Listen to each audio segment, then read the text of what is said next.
If your LinkedIn strategy is, let's just post whatever's on my mind, whenever I want, at random times, whenever the creative spirit hits me in the right spot, then you don't really have a strategy. You've got a hobby. Hey, I get it. I was exactly the same. I've been on LinkedIn for about 20 years and it was kind of an online CV and resume. And over the years, I have randomly posted bits of content. And I've been on it more and more over the last few years, sharing ideas and anything from videos to articles to quotes and stuff. But it was all very random. Sometimes I would go, I need to post something this week. Sometimes I posted 5 times a week. Sometimes I posted 3 times a month. I didn't really have any plan. It wasn't getting me anywhere. I wasn't reaching the right audience. I guess it all became part of the noise online. So I decided to take it a little bit more seriously and have a bit more structure to it. After all, if I am going to spend time on LinkedIn, I might as well do it right. So I created a simple content matrix, and I think this is one of the best decisions I've made this year, and you can do just the same.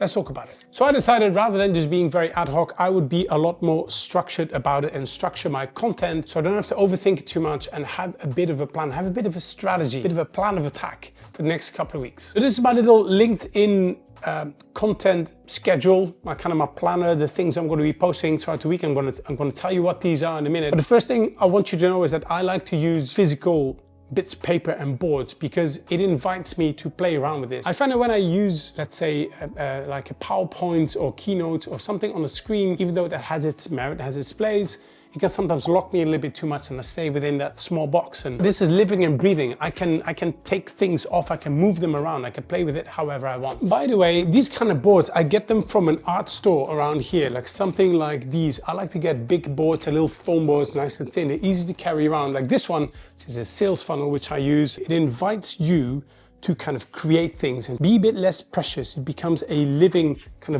tool, living document. Make it work for you. So here's the board. Big board over here, the months over here, can change that.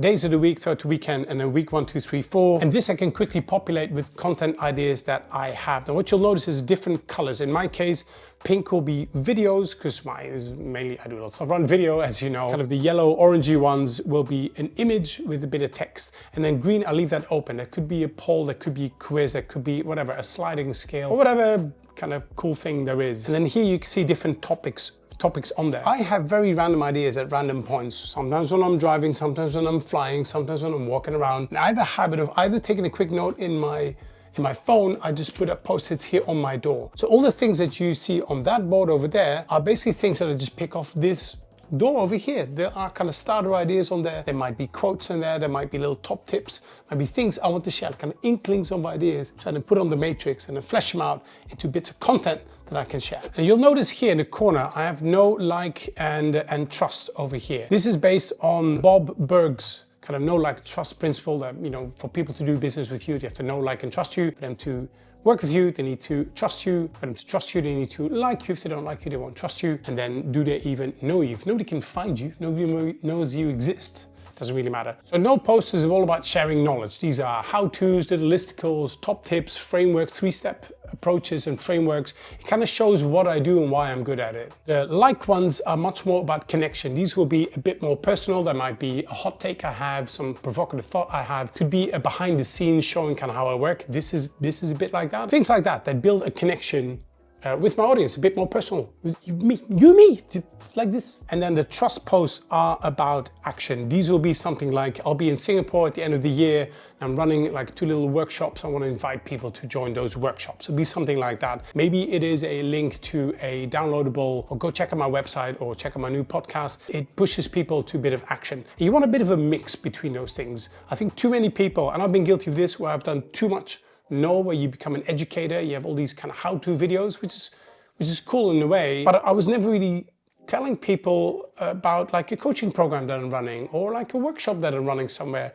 I wasn't pushing that enough because it felt pushy to me. So this is how I'm using it. You can see the ones crossed off. I've already done those, already up and running, and the next 2 weeks are already ready. I've already created these. These will be articles, carousels, videos, etc. They're kind of done. They are in the LinkedIn schedulers or whatever. On the next week, Thursday morning at 9:15, this post will go live on LinkedIn. I kind of mapped them out and you can see a bit of a mix. By the way, you don't have to do it this way. Maybe all of these are videos. Maybe you're much more into writing for whatever business that you run. Maybe it's more about kind of longer form content. By the way, this is LinkedIn. You can do the same thing for YouTube. You can do the same thing maybe for your newsletter or your email list. And by the way, it does not have to be every day. I've taken this approach. I don't think I'd want to do a video every day. I'm playing with different formats. I want to see what works. Because it is a living kind of board, living document, you can change things. Like this morning, I put up this one. I had a different one and I decided to put up something else. So you can just change it. It's completely yours. You decide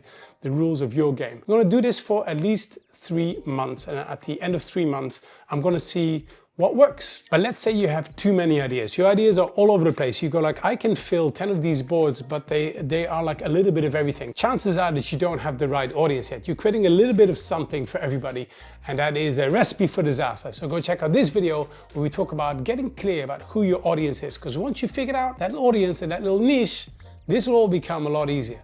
I'll see you next time.